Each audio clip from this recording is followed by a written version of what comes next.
What has been your most bone-chilling, hair-raising, let's get the hell out of here experience?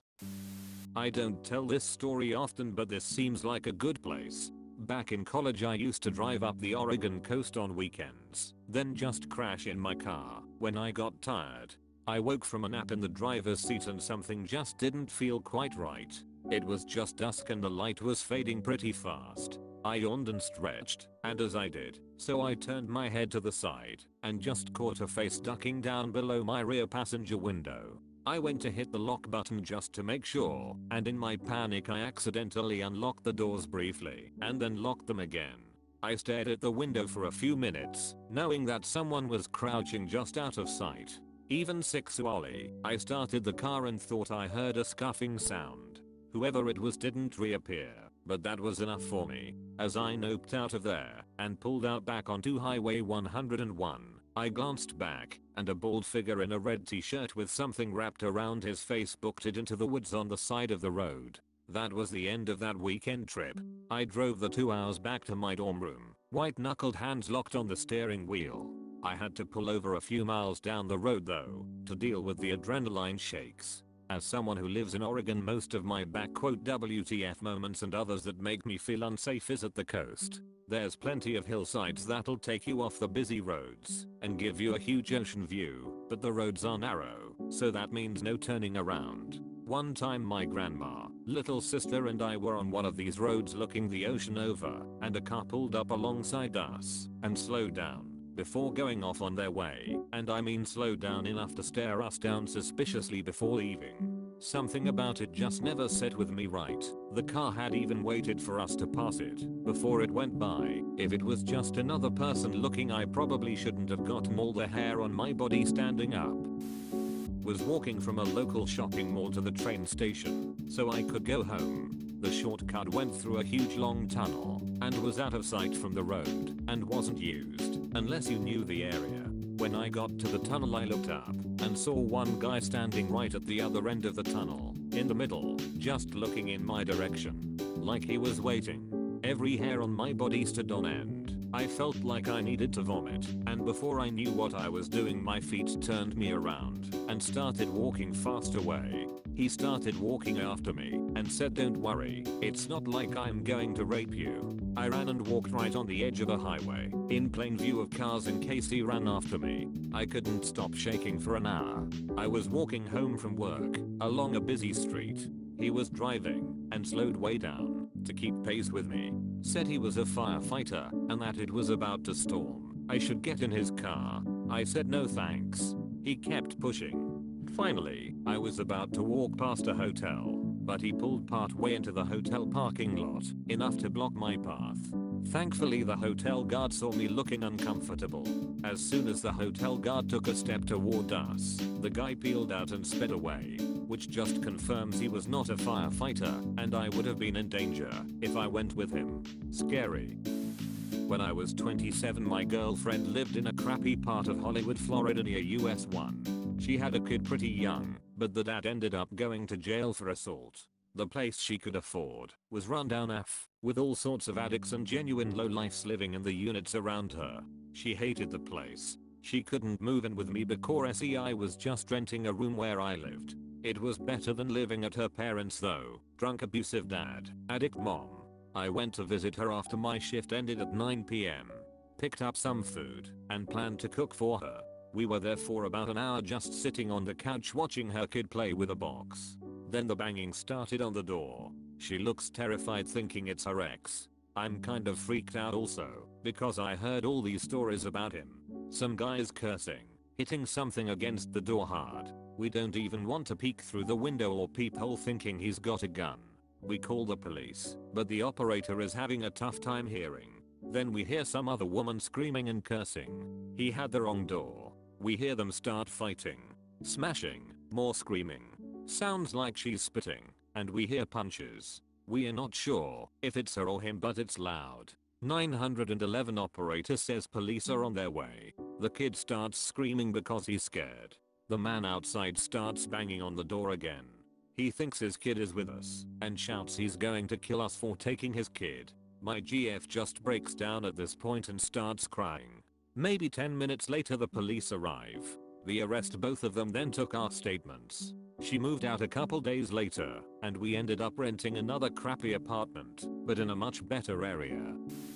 One time I was out in Colorado with some buddies hiking near the top of a mountain. Some bad weather started to roll in, but the top was only 15 minutes away, so I went ahead while they went back down. As I was getting to the top I felt static in the air and the hair in my head started to stand up. I immediately started to panic cause I thought I was about to get struck by lightning, so naturally I ran down without ever getting to the top. I'm not sure if I was gonna get struck, but I sure as hell wasn't sticking around to find out. You were. Well, I'm bald. I guess I'm fucked. Possibly fighting a house fire and realizing that I had very hot feet. Through concrete soled boots, my officer and I immediately noped the fuck out. Hot feet mean you're standing above a fire. As fire burns upwards, it's weakening the floor beneath you. So we were about to plummet into a basement fire.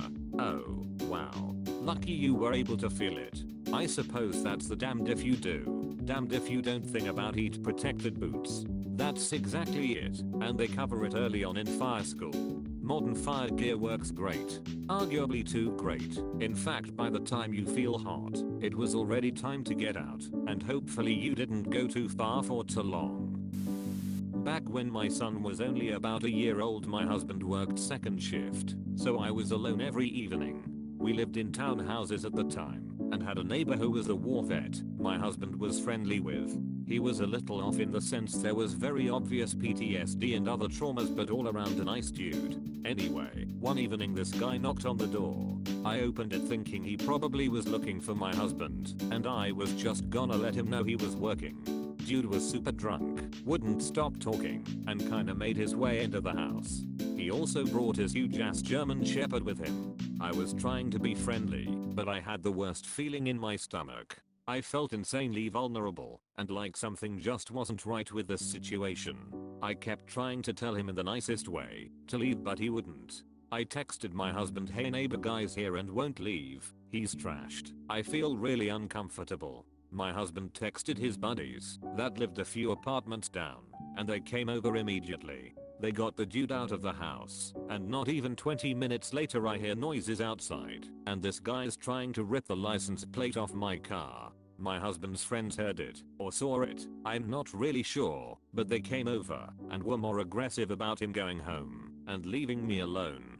And he did, so I thought. Few hours later my husband gets home and sees this guy hanging out crouched behind some cars. He goes up to him to ask him exactly what the fuck he's doing. I don't know the exact details, because I stayed hiding in the house, but this guy had ropes and some other weapon on him, and full intentions of raping me that night. It makes me sick to think that, if my husband's friends wouldn't have came over as fast as they did to help me, my poor son would have watched something horrible happen to me, or even what he would have even done to my child. We were tearing down an old outbuilding / office on my in-laws' farm. We wanted to save as much of the lumber as we could to reuse in a chicken coop. So, we pulled a large piece of plywood off one of the walls and the insulation was crawling with hundreds of snakes. Said snakes immediately started exiting the wall towards us in a writhing horde. There are rattlesnakes on the property, we've seen them. I have never in my life noped like I noped at that moment. I pretty much teleported into the back of my Phil's pickup. One minute I standing in the way of hundreds of agitated snakes, the next I'm considering if I can fit through the little rear window of a Ford F-150.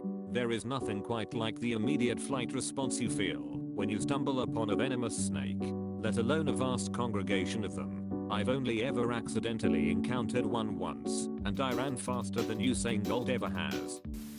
I worked a lot in remote areas of West Texas, servicing oilfield related equipment. One time I was out in the middle of nowhere as usual, and to the northeast was a butte, an isolated hill that's bigger than a regular hill, but smaller than a mountain, but everywhere else around was pretty flat. There was one road in and out of the site I was at. At some point, when I was working on a control box, I had the overwhelming feeling that I was being watched. I scanned the horizon, looked all around the butte, and went back to work. This happened a few more times within several minutes, until I finally saw something move on the side of one of the rock outcroppings on the butte. I went to my truck, Grabbed my binoculars, and the figure hid behind that outcropping. It was definitely a human. I glassed him for a good 20 minutes and I could see him peek around every couple of minutes. Eventually he leaned out so far that I could see the silhouette of the barrel of a rifle slung around his back. At some point he was hidden behind his rock for a while, and the next time he peeked out, I couldn't see the rifle. He had either put it down somewhere, or he was now holding it. I immediately felt a sense of impending doom. The hair on my arms and neck was standing straight up. I very quickly collected my tools, got my R15 from behind the driver's seat, and sat it on the passenger seat, and tore out of there.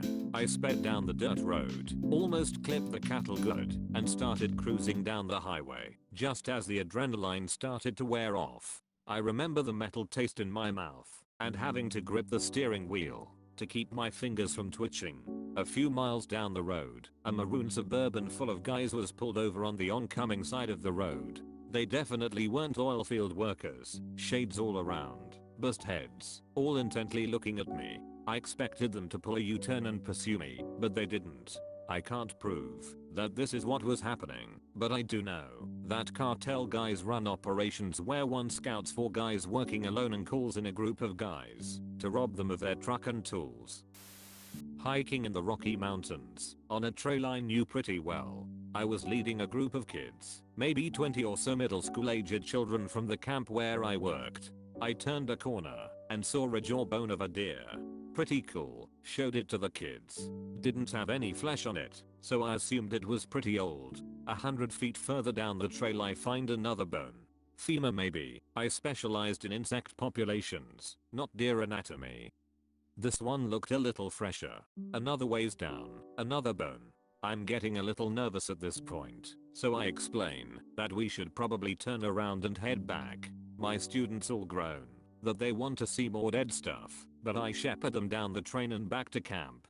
2 days later we got a call at the camp that someone had been attacked in the area by a mountain lion. Apparently a mountain lion had set itself up in the caves on the cliffside, and it had gotten pissed when someone got too close. I'm glad we left the area, even if my students would have loved to see more dead stuff. The moment you said 100 feet further down the trail I find another bone, I knew you were gonna end with it being a too damn close to a mountain lion's den story. Leaving was smart. If you started getting that weird prickly being watched feeling while nervous, leaving was life-saving. Yup. I figured there was no point in risking it, unless the next dead thing the kids wanted to see was me. Kept the jawbone for the camp though, it's still up on their wall. I must have been around 10 or 12 when this happened. I was walking back home one afternoon, around 3 or 4 PM, after strolling around the neighborhood, which was usually very safe, friendly and quiet. I was on the opposite side of the block, the houses behind ours, which wasn't an issue, because there happened to be a park that went across the whole block and connected to the other side, so you didn't have to go around the whole block. So I was only a few houses away. I went through the park, a park I had played at my entire childhood, without paying much attention, when about halfway through, this guy who I didn't know, definitely older than me, wearing a hoodie started calling me. Dude, come over here 1 second. What do you want? Come here. I just wanna ask you something, okay? Ask me from over there. No, come over, please. No, tell me from over there.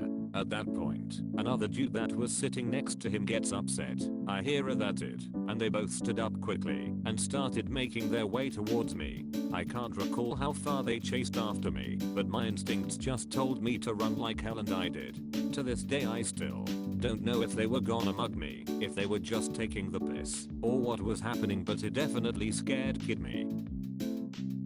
Thank you all for watching. Remember to like and subscribe, and to have a great day.